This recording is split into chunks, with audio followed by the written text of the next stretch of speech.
Hello नमस्कार दोस्तों, एक बार फिर से आप सभी का स्वागत है हमारे यूट्यूब चैनल में। और सब्सक्राइब कीजिए हमारे यूट्यूब चैनल को और साथ ही प्रेस कीजिए बेल आइकन की घंटी को, ताकि आने वाले सभी वीडियो के नोटिफिकेशन सबसे पहले आप लोगों के पास पहुंच सकें। तो आइए आज के इस वीडियो में हम बात करने वाले हैं उत्तर वैदिक कालीन साहित्य के ऊपर बात करेंगे। और इसी तरीके से रोज़ आप अपना जो सब्जेक्ट है उसको डे बाय डे कवर कर सकते हैं। तो आइए दोस्तों, उत्तर वैदिक काल बात कर लेते हैं। ऋग्वेद विश्व के इतिहास की सबसे पुरानी पुस्तक है और ऋग्वेद की रचना ऋग्वैदिक काल में हुई। बाकी जो तीनों वेद है, यजुर्वेद, सामवेद, अथर्ववेद की रचना उत्तर वैदिक काल में हुई है। और इसके अलावा जैसे उपनिषद, पुराण, अन्य ब्राह्मण ग्रंथ, आरण्यक, वेदांग की भी रचना उत्तर वैदिक काल में हुई है। और जो उत्तर वैदिक काल है, इसका जो समय है 1000 ईस्वी पूर्वी से 600 ईस्वी पूर्वी तक का जो काल है, इसको उत्तर वैदिक काल कहा गया है। और जो ऋग्वैदिक जो काल है दोस्तों, इसकी बात हम इस उत्तर वैदिक कालीन साहित्य में कर लेते हैं। तो आइए, ऋग्वेद विश्व की प्राचीन पुस्तक है और इसमें 10 मंडल और 1028 सूक्त है। ऋग्वेद संस्कृत भाषा में लिखे गए ऋग्वेद के दूसरे से 7वें मंडल सबसे पुराने हैं, जबकि ऋग्वेद का 10वां मंडल सबसे नया मंडल है। और ऋग्वेद का पाठ करने वालों को होता अथवा होत्री कहा जाता है। गायत्री मंडल ऋग्वेद के तीसरे मंडल में है और इसके रचनाकार विश्वामित्र है। यह मंत्र सूर्य देवता को समर्पित है। वेदों की भाषा पदात्मक है।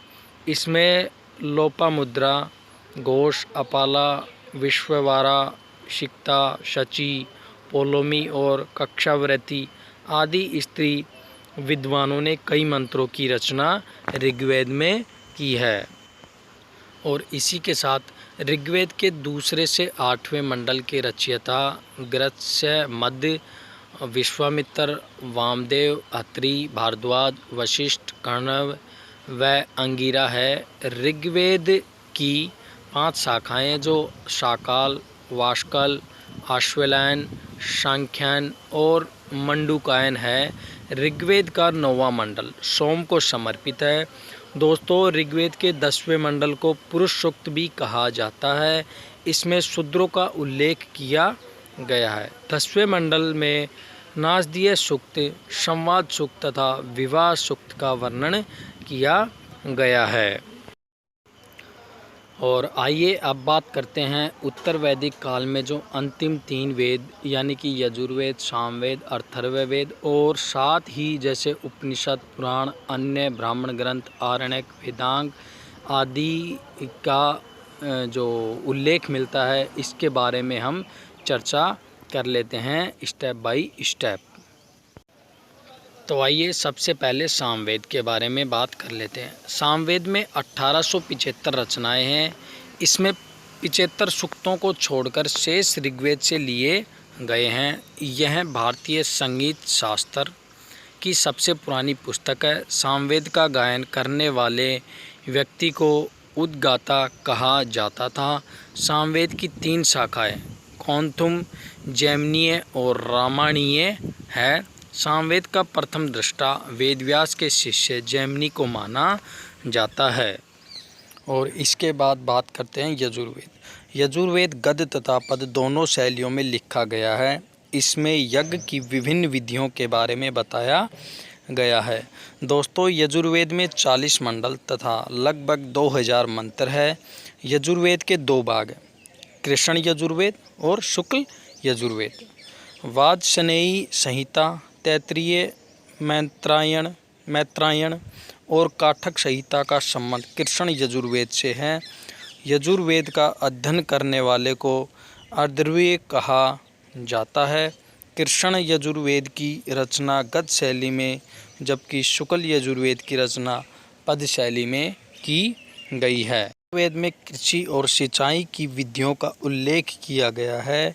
यजुर्वेद में चावल की विभिन्न किस्मों का उल्लेख भी किया गया है। इसमें राजसूय, वाजपेय और अश्वमेध यज्ञ तीनों का वर्णन किया गया है।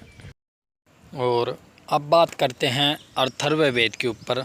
दोस्तों, अथर्ववेद की रचना अथर्वा ऋषि ने की थी। इसमें तंत्र मंत्र इत्यादि का विवरण दिया गया है। यजुर्वेद से प्राचीन भारतीय औषधि और विज्ञान के संबंध में उपयोगी जानकारी मिलती है।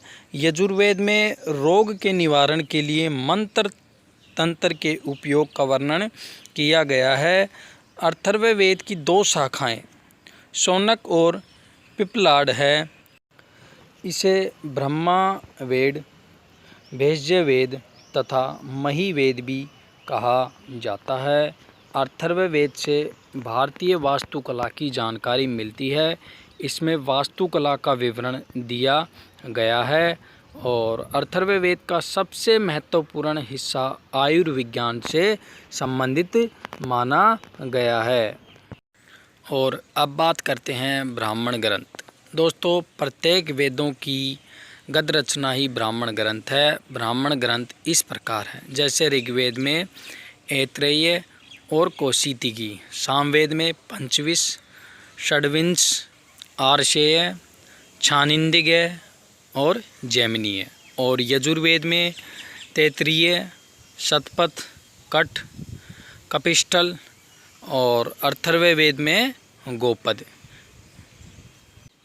और अब है आरण्यक। आरण्यक की रचना अरण्य अर्थात वनों में की गई थी। इनकी रचना ऋषियों द्वारा की गई थी। इसका मुख्य विषय क्षेत्र, रहस्यवाद, प्रतीकवाद और दर्शन है। आरण्यक का अध्ययन एकांत तथा वन में किया जाता है और इसमें तप पर बल दिया गया है। और अब बात करते हैं उपनिषद। दोस्तों, उपनिषद की विषय सामग्री दार्शनिक है और इसमें दार्शनिक विचारों का संग्रह है। उपनिषद में आत्मा व ब्रह्मा के संबंध की व्याख्या की गई है। उपनिषद की कुल संख्या 108 है। इन्हें वेदांत भी कहा जाता है और इसमें ज्ञान को प्रमुखता दी गई है। उपनिषद का विषय ब्रह्मा होने के कारण इन्हें ब्रह्मा विद्या भी कहा गया है। और सत्यमेव जयते आदर्श वाक्य मुंडकोपनिषद से लिया गया है। और अब उपनिषद के बाद बात करते हैं वेदांग के ऊपर। वेदांग में संक्षिप्त ज्ञान दिया जाता है और इनका उपयोग जटिल वैदिक साहित्य को समझने के लिए किया जाता है। वेदांग की कुल संख्या 6 है, जैसे शिक्षा, कल्प, निरुक्त, व्याकरण, छंद व ज्योतिष। इसके प्रमुख 6 अंग हैं। और आइए अब बात कर लेते हैं उत्तराधिक काल की जो विशेषताएं हैं इनके बारे में चर्चा कर लेते हैं। जैसे राजनीतिक विस्तार, अर्थव्यवस्था, धार्मिक व्यवस्था, उद्योग, सामाजिक स्थिति और जो 16 संस्कार हैं इनके बारे में बात कर लेते हैं। तो आइए सबसे पहले राजनीतिक विस्तार। इस काल में पूर्वी उत्तर प्रदेश तथा बिहार तक आर्यों का विस्तार, जैसे कि सदानीरा नदी के गंडक नदी तक विस्तार तथा दक्षिण में विदर्भ तक आर्यों का विस्तार। और जो अर्थव्यवस्था थी वो पशुपालन के साथ साथ कृषि भी मुख्य पेशा बन गया था इनका। और इस बात से कई साक्ष्य प्राप्त हुए हैं, जैसे शतपथ ब्राह्मण में कृषि से संबंधित समस्त क्रियाओं का वर्णन मिलता है। जैसे अथर्ववेद में बताया गया है कि सर्वप्रथम पृथ्वीवैन ने हल चलाया था। तो इस प्रकार से इनकी जो आर्थिक व्यवस्था थी, अर्थव्यवस्था थी, यह सामने आती है। और अब बात कर लेते हैं जो धार्मिक व्यवस्था थी इसके बारे में बात कर लेते हैं। इस काल में उपासना की पद्धति में यज्ञ एवं कर्मकांड प्रमुख हो गए थे। हालांकि इस काल में भी आर्य भौतिक सुखों की कामना हेतु देवताओं से यज्ञ एवं प्रार्थना करते थे। यज्ञों में कर्मकांड बढ़ा तथा मंत्रों के शुद्ध उच्चारण पर बल दिया गया और साथ ही यज्ञों में बड़ी मात्रा में पशु बलि भी दी जाने लगी, जिससे वैश्य वर्ण असंतुष्ट हो गया था। और अब बात कर लेते हैं उद्योग। कृषि के अलावा विभिन्न प्रकार के शिल्पों का उदय भी यहाँ देखने को मिलता है।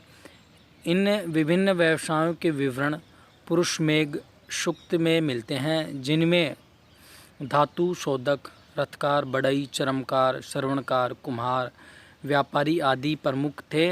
और वस्त्र निर्माण, धातु के बर्तन तथा शस्त्र निर्माण, बढ़ई, नाई, रज्जुकार, रस्सी बनाने वाला, कर्मकार, लोहे के काम करने वाला, सूत यानी कि सारथी आदि प्रकार के छोटे छोटे उद्योग भी यहाँ पर चलन में थे। और आइए अब बात कर लेते हैं इनकी सामाजिक स्थिति के बारे में। उत्तर वैदिक कालीन समाज 4 वर्णों में बटा हुआ था। ब्राह्मण, राजन्य यानी कि क्षत्रिय, वैश्य, शूद्र, इन 4 वर्णों में बटा हुआ था। इस काल में यज्ञ का अनुष्ठान अधिक बढ़ गया था, जिससे ब्राह्मणों की शक्ति में अत्यधिक वृद्धि हो गई थी। वर्ण व्यवस्था का आधार कर्म पर आधारित न होकर जाति पर आधारित हो गया था तथा वर्णों में कठोरता आने लग गई थी। और त्रिऋण, देवऋण, पितृऋण, ऋषि ऋण, इनकी भी प्रमुखता यहाँ पाई गई है। और इसी के साथ जैसे पंच महायज्ञ के द्वारा देवयज्ञ, पितृयज्ञ, ऋषि यज्ञ, भूत यज्ञ और नृय यज्ञ, इनकी भी प्रमुखता यहाँ पे देखने को मिलती है। और आइए अब बात कर लेते हैं जो इसकी अंतिम विशेषता है इस ऋग्वैदिक कालीन साहित्य की, इसके बारे में बात कर लेते हैं। तो आइए, जो ऋग्वैदिक कालीन साहित्य थी इसमें 16 प्रकार के संस्कार भी इसमें पाए गए हैं, जैसे कि गर्भाधान, पुंसवन, जातकर्म, निष्क्रमण, अन्नप्राशन, चूड़ाक्रम, करणवेद, विदारंभ, उपनयन, केशांत यानी कि गोदान, समावर्तन, विवाह, अंत्येष्टि, इस प्रकार के जो उत्तर वैदिक कालीन जो साहित्य थी इसमें 16 प्रकार के जो संस्कार थे यह देखने को मिलते हैं। तो दोस्तों, यह था हमारा आज का वीडियो उत्तर वैदिक कालीन साहित्य के ऊपर। और इसमें जो हमने बात की है वो उत्तर वैदिक कालीन साहित्य के ऊपर बात की है, स्टेप बाय स्टेप हमने बात की है। तो आशा करता हूँ कि यह वीडियो आपको ज़रूर पसंद आया होगा और इसी तरीके से आप रोज़ एक नए वीडियो के साथ आप अपना जो सिलेबस है वो कवर कर सकते हैं। और वीडियो समाप्त करने से पहले एक रिक्वेस्ट आप लोगों से कि अभी तक आप हमारे चैनल पर नए हैं तो चैनल को सब्सक्राइब कीजिए और साथ ही इस वीडियो को ज़्यादा से ज़्यादा लाइक करें, अपने दोस्तों में शेयर करें और साथ ही हमारे चैनल को भी सब्सक्राइब करें ताकि आने वाले सभी लेटेस्ट वीडियो के नोटिफिकेशन सबसे पहले आप लोगों के पास पहुंच सके और अपना जो सब्जेक्ट है उसको आप डे बाय डे कवर कर सकें। तो दोस्तों, वीडियो को यहीं समाप्त करते हैं।